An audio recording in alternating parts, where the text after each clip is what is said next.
In today's video, I'm going to teach you how to select multiple photos in Google Photos. If you want to quickly choose a large group of pictures without clicking each one individually, Google Photos makes that process very simple on a PC or laptop. This is especially useful if you're organizing your library, moving images, deleting a batch, or adding several photos to an album at once. To begin, open Google Photos on your computer. Make sure you're viewing your photo library so you can see the images you want to work with. This method works best when you're using a mouse or trackpad and a keyboard, since you'll need to use the Shift key during the selection process.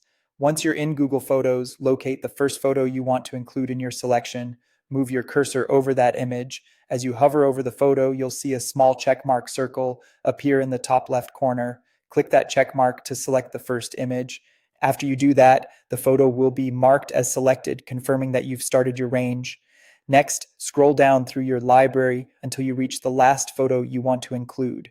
Take your time here and make sure it's the correct ending point, because Google Photos will select everything between the first image and this final one. When you found the last photo, press and hold the Shift key on your keyboard. While holding Shift, click the checkmark circle on that last photo. Google Photos will then automatically select all of the photos between the first one you chose and the last one you just clicked.